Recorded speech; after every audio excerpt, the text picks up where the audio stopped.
कहा जाता है कि वो अभी भी मध्य प्रदेश के कुछ हिस्सों में पेन्ना नदी के किनारे, मतलब आंध्र प्रदेश के कुछ हिस्सों में ऐसे ही भटकते हुए देखा जाता है। लेकिन अश्वत्थामा को किसी ने सामने से नहीं देखा है, किसी ने ऐसा नहीं देखा कि हाँ वो इस मंदिर में आया और पूजा करके चला गया। लेकिन चूंकि वो भगवान शिव का भक्त था, चूंकि वो भगवान शिव की आराधना करता था, इसलिए ऐसा कहते हैं कि भगवान शिव की सबसे पहले पूजा अर्चना सुबह के वक्त में अश्वत्थामा ही करता है। फिर भी कुछ ऐसे दस्तावेज हैं जिनमें कुछ ऐसी बातें लिखी हैं जिससे ये लगता है कि कुछ लोगों ने महाभारत के उस योद्धा को देखा है।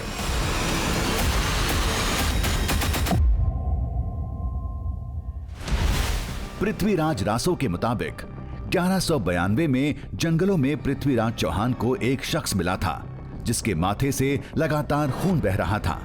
उसे जड़ी बूटी की गहरी जानकारी। UEM Jaipur is a perfect target for prospective students aspiring for good jobs, good education with future-ready skills. कारी थी जो अचानक कहीं गायब हो गया। मध्य प्रदेश के एक वैद्य का तथ्य भी सरकारी दस्तावेजों में दर्ज है। जब आधी रात एक जख्मी इंसान इलाज के लिए आया था, उसके माथे पर गहरा जख्म था और किसी जड़ी बूटी की मांग कर रहा था, जिसकी जानकारी वैद्य को नहीं थी। जब वैद्य ने पूछताछ की तो अदृश्य हो गया।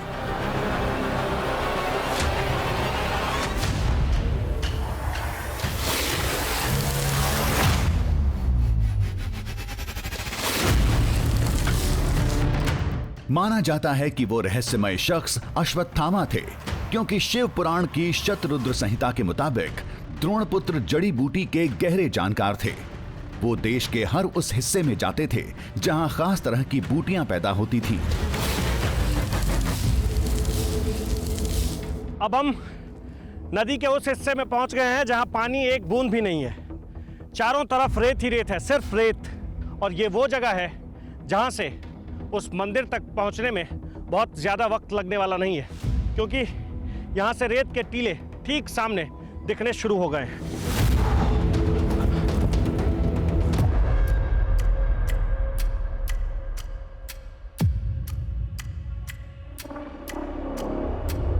नदी पीछे छूट चुकी थी। सामने रेत का साम्राज्य था। कई टीले थे। इन्हीं टीलों में से किसी एक के पीछे वो पौराणिक मंदिर था।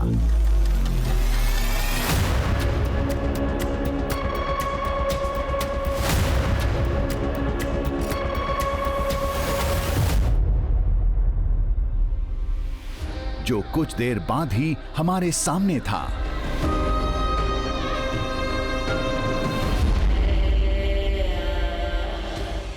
ये एक अद्भुत नजारा था। मंदिर का केवल ऊपरी हिस्सा दिख रहा था, बाकी रेत में दबा था।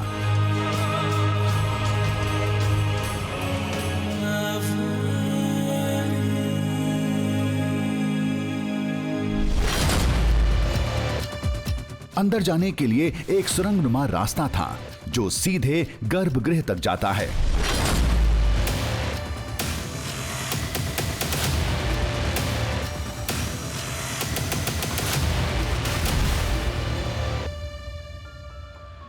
मंदिर का ढांचा अब से कुछ साल पहले ही बाहर दिखना शुरू हुआ है, लेकिन मंदिर इस जगह पर कब से है इसके बारे में सही किसी को कुछ भी मालूम नहीं है। कोई इसे पुराणों से जोड़ता है, कोई इसे बताता है कि ये तकरीबन 10 दशक पुराना है, कोई इसे 8 दशक पुराना बताता है, कोई इसे इतिहास से भी जोड़कर देखता है, जिससे ये बात साबित होता है कि ये मंदिर लोगों के लिए भले ही नया हो, लेकिन ये जगह बहुत पुरानी है।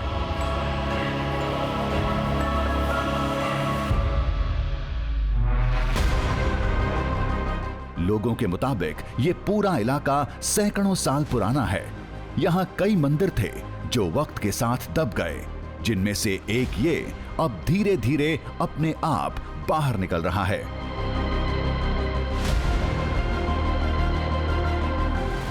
ऊपर जो आकृतियां हैं, जो कलाकारी की गई है, वो अमूमन आपको किसी भी मंदिर के ऊपर दिख जाएगा। जैसे कहीं कहीं कलश का आकार दिया गया है, कहीं कहीं फूल का आकार दिया गया है। ये भी किसी देवी की प्रतिमा थी, बिल्कुल जैसे कलश के ऊपर फूल बनाया जाता है वैसे ही, और उसके ऊपर देवी की प्रतिमा थी जो अब नहीं दिख रही है। और ये भी दिख रहा है कि यहाँ ये प्रतिमा लगी हुई थी, ये मूर्ति लगी हुई थी, और अब ये नीचे की तरफ खंडित होकर कहीं गिर गई है।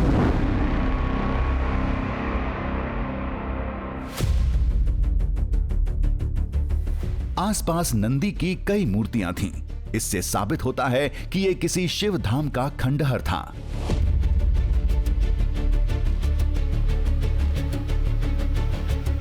मंदिर में ईंटों का इस्तेमाल था जो पुराने जमाने की लग रही थीं। भारत में ईंटों का इतिहास बहुत पुराना है, करीब 7000 ईसा पूर्व का। ईंटों का इतिहास भी बहुत पुराना है। बहुत पुराना मतलब हड़प्पा की सभ्यता में भी और मेसोपोटामिया की सभ्यता में भी ईंटों का जिक्र है। एक बात और, इस मंदिर को बनाने में जिस तरह के ईंट का प्रयोग किया गया है, जिस तरह के ईंट का इस्तेमाल किया गया है, वो ईंटें अब नहीं बनती है।